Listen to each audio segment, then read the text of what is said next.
वळूया पुढच्या स्पेशल रिपोर्टकडे। 40 वर्षांच्या संघर्षानंतर बीडकरांचं स्वप्न साकार झालं। बीड अहिल्यानगर मार्गावर पहिली रेल्वे धावली। मुख्यमंत्री, उपमुख्यमंत्री आणि बीडच्या लोकप्रतिनिधींनी या रेल्वेला हिरवा झेंडा दाखवला। श्रेयवाद नको नको म्हणत सर्वच नेत्यांनी बीडला रेल्वे आणण्यात आपापला वाटा असल्याचं सांगितलं। अजितदादांनी रखडलेल्या रेल्वेसाठी अकार्यक्षम नेत्यांऐवजी बीडकरांना जबाबदार धरलं। काय काय घडलं बीडमध्ये पाहूया।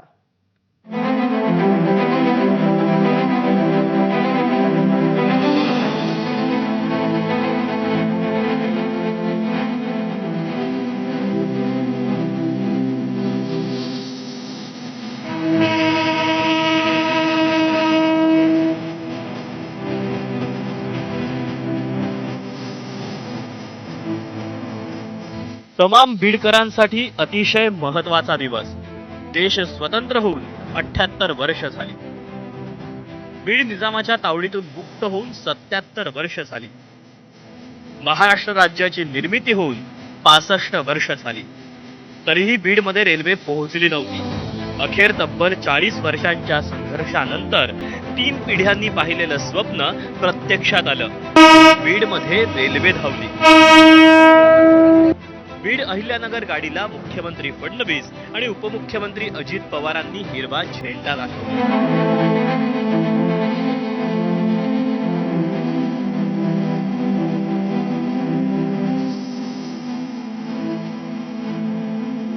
म्हणजे आम्हाला आनंदच होत आहे की रेल्वेमध्ये आम्ही प्रवास करणार आहोत।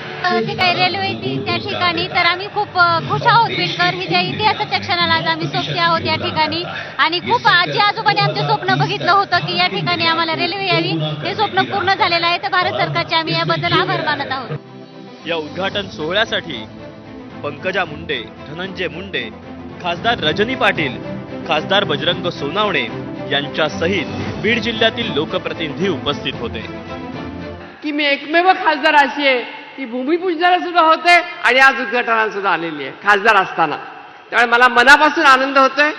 आणि रेल्वेच्या बद्दल पहिल्यांदा जेव्हा लोकसभेत गेले तर इतक्या वेळा बोलले की लोक मी उभी राहिले की म्हणायची बाई रेल्वेसाठी शिवाय काही बोलणार नाही। आणि रेल्वेचं स्वप्न आपलं साकार झालं। तुमच्या सर्वांच्या आशीर्वादानं बीड जिल्ह्यातल्या जनतेनं मला निवडून दिलं। त्याचं काम करण्याचा सालकरी गडी म्हणून मी प्रामाणिक प्रयत्न करतोय।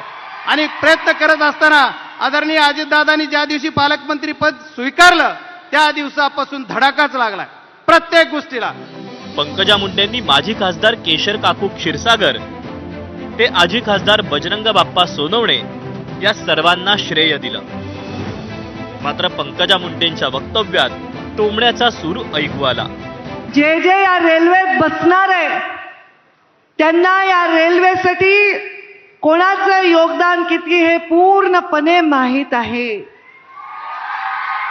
मी श्रेयाच्या विषयामध्ये जाणार नाही कारण मी या जिल्ह्याची पालकमंत्री म्हणून 5 वर्ष काम केलं असलं तरी अखेरच्या श्वासापर्यंत या जिल्ह्याचे पालक म्हणूनच या जिल्ह्याची भूमिका बजावणार आहे। जे जे बीड जिल्ह्याच्या विकासासाठी आवश्यक आहे ते करायचंय। त्याच्यात पुन्हा दुधात साखर म्हणजे स्वतः दादा हे आपले पालकमंत्री आहेत। नुसते दादा पालकमंत्री आहेत याचं काही महत्व नाही। दादा वित्तमंत्री आहेत। त्यामुळे सर्वांनी दादा थोडं तुम्ही आम्हाला बारामतीपेक्षा जास्त म्हणणार नाही पण तेवढं तरी आम्हाला आर्थिक दृष्ट्या आपण शक्ती द्या। बीडचे पालकमंत्री अजित पवारांनी आपल्या शैलीत बीडकरांचे कान टोचले।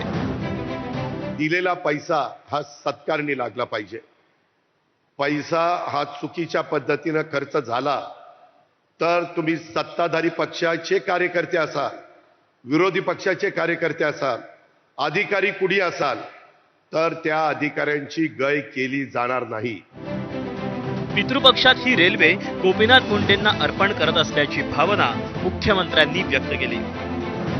मुंडे साहेबांनी या रेल्वेचं स्वप्न प्रत्यक्षात आणण्याकरता एक मोठा संघर्ष देखील केला आणि म्हणूनच आज मी असं म्हणू शकतो की हा पितृपक्ष चाललेला आहे। आपण अखरपक म्हणतो पितृपक्षामध्ये आपल्या पितरांना काहीतरी अर्पण करायचं असतं। त्यांच्या आवडीच्या गोष्टी त्यांना द्यायच्या असतात। आमच्या मुंडे साहेबांच्या आवडीचा विषय काय होता तर बीडची रेल्वे होती। ती आज आम्ही त्यांना या ठिकाणी अर्पण करतोय। बीडला रेल्वे नकाशावर आणणाऱ्या रेल्वेनं इथपर्यंतचा प्रवास नेमका कसा केला तोही पाहूया. 1983-84 पासून नगर बीड परळी रेल्वे मार्गाची मागणी करण्यात येते. यासाठी रेल्वे आंदोलन कृती समितीनं आंदोलनं केली. 1995 ला याला तांत्रिक मंजुरी मिळाली. काम सतत रखडल्यानं खर्चात वाढ झाली. आराखड्याच्या वेळी 355 कोटींचा खर्च होता, जो पूर्ततेवेळी 4800 कोटींवर पोहोचला. खर्चात 50% केंद्राचा तर 50% राज्य सरकारचा वाटा होता. 2014 नंतर अहिल्यानगर बीड दरम्यान कामाला वेग आला. अहिल्यानगर बीड परळी मुख्य मार्ग 261 किलोमीटरचा आहे. त्यापैकी बीड अहिल्यानगर 166 किलोमीटर लोहमार्ग पूर्ण झाला. बीड परळी मार्गाचं काम लवकरच पूर्ण होणार आहे. बीड अहिल्यानगर दरम्यान 14 ते 18 स्थानकं असतील. सध्या ताशी 30 किलोमीटर वेगानं गाडी धावेल. बीड ते अहिल्यानगर प्रवासाला 5.5 तास लागतील. अहिल्यानगरहून सकाळी 6:55 पहिली ट्रेन सुटेल. ती बीडला दुपारी 12:30 वाजता पोहोचेल. तर बीडवरून दुपारी 1 वाजता सुटणारी ट्रेन अहिल्यानगरला संध्याकाळी 6:30 वाजता पोहोचेल. आठवड्यातून 6 दिवस ही गाडी धावेल आणि रविवारी सुट्टी असेल. बीड ते अहिल्यानगर प्रवासाला तिकीट दर असणार आहे फक्त 40 रुपये. सध्या डिझेलवर ही रेल्वे धावेल आणि कालांतरानं विजेवर धावेल. सर्वात महत्त्वाचा टर्निंग पॉइंट जो ठरला तर आकाशवाणी रंगदे बसंतीमध्ये इथल्या युवकांनी येऊन आकाशवाणी बंद केलं आणि त्याचप्रमाणे आम्ही बीडचं आकाशवाणी बंद केली आणि दिल्लीच्या सरकारला आणि महाराष्ट्र सरकारला मेसेज दिला की गेल्या 50 वर्षापासून हा रेल्वे मार्ग रखडलेला आहे. आम्ही 17 युवकांना आम्हाला लाट्या काट्या मारल्या, आमचे हात फ्रॅक्चर झाले, पाय फ्रॅक्चर झाले, वळ उमटले आणि 3 दिवस आम्हाला जेलमध्ये ठेवलं. आणि तिथूनच आज जे यश मिळते, जी रेल्वे धावली आहे ते त्या आकाशवाणीच्या आंदोलनामुळे. आज खूप उत्सुकता आहे.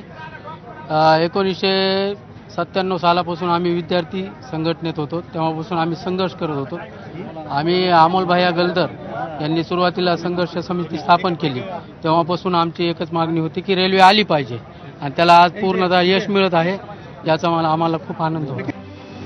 जग कुठल्या कुठे जात असताना बीडमध्ये रेल्वे येण्यासाठी मात्र 2025 साल उजाडावं लागलं. असं असलं तरी आजच्या दिवसाचं महत्त्व कमी होत नाही.